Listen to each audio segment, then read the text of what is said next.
തെരഞ്ഞെടുപ്പും കഴിഞ്ഞ് മോദി പ്രധാനമന്ത്രിയാകാനും തീരുമാനിച്ചു. എന്നിട്ടും സുകുമാരൻ നായർക്ക് മതിയായില്ല. VM സുധീരനോടുള്ള പകപ്പാടിലാണ് ആശാൻ ഇപ്പോഴും. സുധീരൻ ബാറുകളുടെ ലൈസൻസ് തടഞ്ഞുവെച്ചതാണ് പ്രകോപനത്തിനുള്ള ഇപ്പോഴത്തെ കാരണം. മദ്യം റേഷൻ കടകൾ വഴി വിതരണം ചെയ്യണമെന്നും റോഡ് പണി പോലുള്ള പണികളിൽ ഏർപ്പെട്ടിരിക്കുന്നവർക്ക് മദ്യവിതരണത്തിന് പ്രത്യേക സംവിധാനം ഏർപ്പെടുത്തണം എന്നുമാണ് NSSന്റെ നിലപാട്. മദ്യം ഉപയോഗിച്ചുകൊണ്ടിരിക്കുന്ന ആളുകളെ ഒരു ഒറ്റ സുപ്രഭാതത്തിൽ അത് നിർത്താനൊക്കത്തില്ല. അത് ആവശ്യമുള്ളവരെ കണ്ടുപിടിച്ച് അവർക്ക് ആവശ്യമായ ഡോസ് നല്ല സാധനം കൊടുക്കാൻ ഗവൺമെന്റ് തന്നെ ഒരു സംവിധാനം ഉണ്ടാക്കി അതിനുള്ള ഔട്ട്ലെറ്റ് ഉണ്ടാക്കി കൊടുക്കണമെന്നുള്ളതാണ് എൻ്റെ അഭിപ്രായം. അങ്ങനെ കുറേശ്ശെ ഇപ്പം മെഡിസിൻസ് കൊടുക്കുന്നത് എങ്ങനെയാ? രോഗികൾക്ക് മെഡിസിൻസ് കൊടുക്കുന്നത് എങ്ങനെയാ എന്ന് പറയുന്ന പോലെ മദ്യപാനം എന്ന് പറയുന്ന ഒരു രോഗമാണ്. അത് രോഗമാകാൻ പോകാതിരിക്കാൻ, രോഗമുണ്ടാകാതിരിക്കാൻ നിയന്ത്രണം.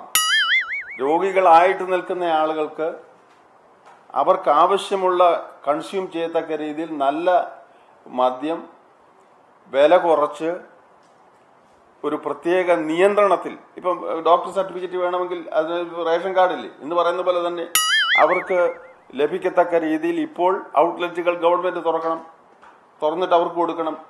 എന്നതായാലും താങ്ക്സ്, വെൽക്കം, നന്ദിയുണ്ട് എല്ലാവരോടും. Thank you. അടിച്ച് പൂക്കുറ്റിയായി രാത്രി കയറി കിടക്കുമ്പോഴും പിന്നീട് രാവിലെ 10 മണിക്ക് ശേഷം അതിന്റെ ഹാങ് ഓവറിൽ എഴുന്നേൽക്കുമ്പോഴും 1000 തവണ പ്രാർത്ഥിച്ചിട്ടുണ്ട്, കർത്താവെ ഈ നശിച്ച വെള്ളമടിയിൽ നിന്നും എങ്ങനെയെങ്കിലും ഒന്ന് രക്ഷപ്പെടാൻ സാധിച്ചെങ്കിലും. പക്ഷെ ഇന്ന് സംഭവിപ്പിച്ചു. ഈ കൂലിപ്പണി ചെയ്യുന്നവരും അതുപോലെ കടുത്ത ജോലി ചെയ്യുന്ന ആളുകൾക്കും ഇത് കിട്ടിയില്ല, എന്തോ ചെയ്യും?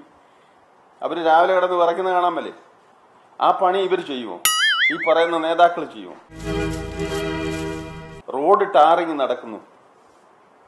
ഈ ചൂടിനകത്ത് നിന്ന് ജോലി ചെയ്യുന്നവരെ എന്താ ചെയ്യുന്നത്? ഇവർ പോയി ആ പണി ചെയ്യുമോ? അവർക്ക് എന്താണ് ആവശ്യം? അങ്ങനെ നിരന്തരമായി അത് ശീലിച്ചിട്ടുള്ള ആളുകൾ അവരിന്ന് രോഗികളാ. അവരെ സംരക്ഷിക്കേണ്ട ബാധ്യത ഗവൺമെന്റിനുണ്ട്. ഗവൺമെന്റ് ചെയ്യേണ്ടത് അവരാരൊക്കെയെന്ന് കണ്ടുപിടിക്കണം. അവർക്ക് വേണ്ട ഡോസ് എന്നാണെന്ന് നിശ്ചയിക്കണം. അത് വേണ്ടവണ്ണം ഡിസ്ട്രിബ്യൂട്ട് ചെയ്യത്തക്ക ഔട്ട്ലെറ്റ് ഉണ്ടാക്കണം. അവിടെ നല്ല മദ്യം കൊടുക്കണം, വില കുറച്ചു കൊടുക്കണം. ഇതൊക്കെയാ ഗവൺമെന്റ് ചെയ്യേണ്ടത്. അതല്ലാതെ ഒറ്റയടിക്ക് ഒരു സുപ്രഭാതത്തിൽ വന്ന് ആദർശം പറഞ്ഞിട്ടൊന്നും കാര്യമൊന്നുമില്ല. പരമാവധി പോയാൽ നമ്മുടെ ഭൂമി ഏതാണ്ട് 2050 തീരും. അതിന് ഞാൻ ഈ പറഞ്ഞ ഒരു സംവിധാനം ഞാൻ പറയാം. ഇപ്പൊ കൊച്ചു കുട്ടികൾ തന്നെ ഇപ്പൊ ഇല്ലേ, 10-20 വയസ്സായിട്ടുള്ള ആളുകൾ ഇല്ലേ, അവരാരും ഇപ്പൊ ഈ രോഗികളല്ല. അതിലേക്ക് അവർ പോകാതിരിക്കത്തക്ക രീതിയിൽ ഒരു പ്രത്യേക ഏജ് ലിമിറ്റ് വരെ ഉള്ളവർക്ക് മദ്യം കിട്ടാത്ത അവസ്ഥ ഉണ്ടാക്കണം. അതൊരു വർജനമല്ലേ?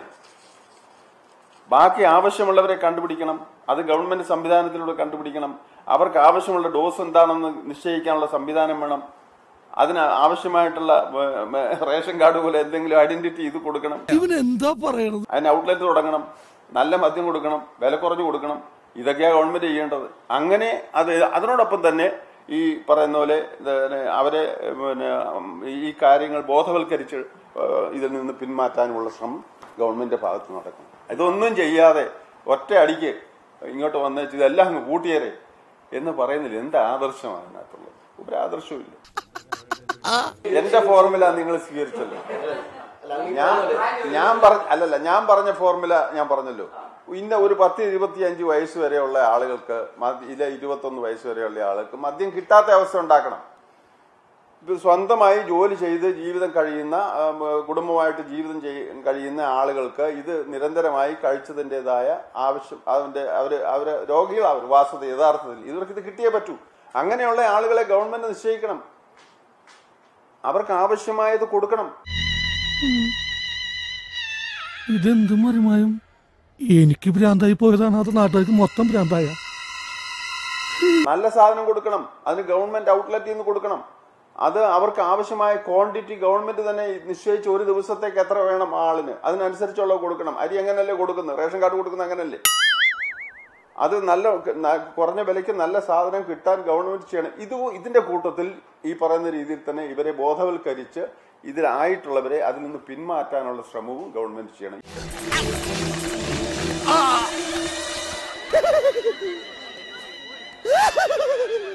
മദ്യത്തിന്റെ കാര്യത്തിൽ സുകുമാരൻ ആശാൻ വെള്ളാപ്പള്ളിക്ക് പഠിക്കുകയാണ് എന്ന് വ്യക്തമായല്ലോ. ഉമ്മൻചാണ്ടിയെ സുഖിപ്പിച്ച് കൂടെ നിർത്താനാണ് പുതിയ ഫോർമുലകൾ പ്രഖ്യാപിക്കുന്നത്. തെരഞ്ഞെടുപ്പ് ഫലം താൻ വിചാരിച്ചതുപോലെ നടന്നു എന്നാണ് നായന്മാരുടെ ഈ തലതൊട്ടപ്പൻ കരുതുന്നത്. ഇവിടെ കോൺഗ്രസും കേന്ദ്രത്തിൽ BJPയും അധികാരത്തിൽ വരാനാണത്രേ NSS വോട്ട് ചെയ്തത്. സംസ്ഥാനത്തിന്റെ കാര്യത്തിൽ ഇത് ആവശ്യമാണ്, അതുകൊണ്ട് പറഞ്ഞു. കേന്ദ്രത്തിന്റെ കാര്യത്തിൽ അത് ആവശ്യമാണ്. അപ്പൊ ഇത് രണ്ടും പിന്നെ നടക്കത്തക്ക ഒരു രാഷ്ട്രീയ സാഹചര്യമായിരിക്കണം ഈ തെരഞ്ഞെടുപ്പിന് ശേഷം ഉണ്ടാകേണ്ടതെന്നാണ് NSS ആഗ്രഹിച്ചത്. അത് രണ്ടും നടന്നു. NSSന്റെ ലക്ഷ്യം എന്തായിരുന്നു? ഇങ്ങനെ സമദൂരം എടുത്തപ്പോഴും കേന്ദ്രത്തിൽ ഒരു ഭരണം മാറ്റം നമ്മുടെ രാജ്യത്തിന് വളരെ അത്യന്താപേക്ഷിതമായിരുന്നു. അല്ല, അതിനകത്ത് ഞാൻ രാഷ്ട്രീയമല്ല പറയുന്നത്, നിങ്ങളത് മനസ്സിലാക്കണം. ഈ കേന്ദ്രത്തിന്റെ വിജയം വെറും ഒരു രാഷ്ട്രീയ വിജയം മാത്രമാണെന്ന് ആരും കാണണ്ട. അത് ഭരണവിരുദ്ധ തരംഗമാണ്. ജനങ്ങൾ അതിനുവേണ്ടി കണ്ടെത്തിയത് BJPയുടെ നേതാവായ മോദിയാണ്. മോദിയിൽ ജനങ്ങൾക്ക് വിശ്വാസം ഉണ്ടായി. നമ്മൾ പറയുമല്ലോ, തമ്മിൽ പേദം തൊമ്മൻ എന്ന് പറയുന്ന പോലെ. എന്നാൽ അങ്ങനെ ഒരു പരീക്ഷണം നടത്തിക്കളയാം. കാരണം ഭരണം അത്ര കണ്ട് തകർച്ചയിലായി. ഒരു കച്ചിത്തുരുമ്പ് കിട്ടിയാൽ എന്നുള്ള നിലയിൽ ജനങ്ങൾ നിൽക്കുകയാണ്. അപ്പോ പ്രവർത്തിച്ച് പാരമ്പര്യം തെളിയിച്ച് നിൽക്കുന്ന ഒരു നേതാവിനെ കണ്ടപ്പോൾ ആ നേതാവിൽ അവർ വിശ്വാസം അർപ്പിച്ചു, ആ പാർട്ടിയിൽ അവർ വിശ്വാസം അർപ്പിച്ചു.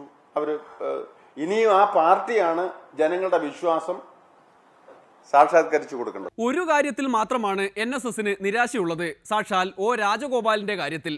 രാജേട്ടനെ ഇങ്ങനെ തോൽപ്പിക്കാൻ പാടുണ്ടായിരുന്നോ? അല്ല, O രാജഗോപാല് സത്യത്തിൽ ഇന്നത്തെ സാഹചര്യത്തിൽ കേരളത്തിൽ നിന്ന് ഒരു പാർലമെന്റ് മെമ്പറായിട്ട് തെരഞ്ഞെടുത്ത് പോകേണ്ടതായിരുന്നു.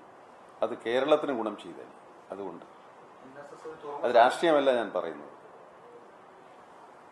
O രാജഗോപാൽ തിരുവനന്തപുരത്ത് ജയിച്ച് ഒരു പാർലമെന്റ് അംഗമായി പോകേണ്ടത് കേരളത്തിന്റെ ആവശ്യമായിരുന്നു ഇന്നത്തെ സാഹചര്യത്തിൽ. അത് ഞാൻ രാഷ്ട്രീയമായിട്ടല്ല അതിനെ കാണുന്നു. ഞാൻ ആർക്കും എന്റെയും പിന്തുണ പ്രഖ്യാപിച്ചിരുന്നില്ല. NSS സമദൂരമായിരുന്നല്ലോ. അപ്പം NSSുമായി ബന്ധപ്പെട്ടിട്ടുള്ളവർക്ക് ആർക്ക് വേണേലും വോട്ട് ചെയ്യാമായിരുന്നു. രണ്ട് താല്പര്യങ്ങൾ വെച്ച് നോക്കുമ്പോൾ ഉള്ള അഭിപ്രായമാണ് ഞാൻ പറഞ്ഞത്. അല്ലെങ്കിൽ അതിന് നേരത്തെ തീരുമാനം എടുക്കാമായിരുന്നു. അങ്ങനെ ഉണ്ടായിരുന്നെങ്കിൽ അത് എടുത്തില്ലല്ലോ. ഞാൻ ഇപ്പോഴത്തെ സാഹചര്യത്തിൽ അത് കേരളത്തിന് ഗുണം ചെയ്തേനെന്നാണ് പറഞ്ഞത്. ഇല്ലില്ല, അത് അങ്ങനെ ഒരു തീരുമാനം ഞങ്ങൾ എടുത്തില്ലല്ലോ, എടുക്കേണ്ടി വന്നില്ലല്ലോ.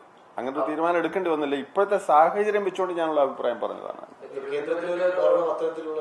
തീർച്ചയായിട്ടും കേന്ദ്രത്തിൽ ഭരണകക്ഷിയുടെ ഒരാള് MP ആയിട്ട് കേരളത്തിൽ നിന്ന് പോവുകയാണെങ്കിൽ കേരളത്തിന് അത് ഗുണം ചെയ്യത്തില്ലേ? പ്രത്യേകിച്ച് ഇത്രയും വലിയ ഭൂരിപക്ഷത്തോടുകൂടി ഒറ്റ കക്ഷി എന്നുള്ള നിലയിൽ കേന്ദ്രം ഭരിക്കുന്ന ഒരു ഗവൺമെന്റിന്റെ ഒരു പ്രതിനിധി കേരളത്തിലുണ്ടെന്ന് പറയുന്നത് കേരളത്തിന് നല്ലതല്ലേ? അങ്ങനെ ചിന്തിക്കേണ്ടതായിരുന്നു എന്നാണ്. ഞാൻ ചിന്തിച്ചില്ല, നമ്മൾ ചിന്തിക്കേണ്ടതായിരുന്നു ആ വിഷയത്തിൽ എന്നാണുള്ള അഭിപ്രായമാണ് ഞാൻ പറഞ്ഞത്. ഉള്ളിലിരിപ്പ് പുറത്തു വരുന്നത് ഇത്തരം സന്ദർഭങ്ങളിലാണ്. മോദിയുടെ കാര്യത്തിൽ സമാന അഭിപ്രായം രൂപീകരിച്ചതോടെ വെള്ളാപ്പള്ളിയുമായി ഒരു ഐക്യത്തിനു കൂടി സാധ്യത തെളിയുന്നുണ്ട്. ഒരിടവേള കൂടി, അത് കഴിഞ്ഞ് തന്ത്രം.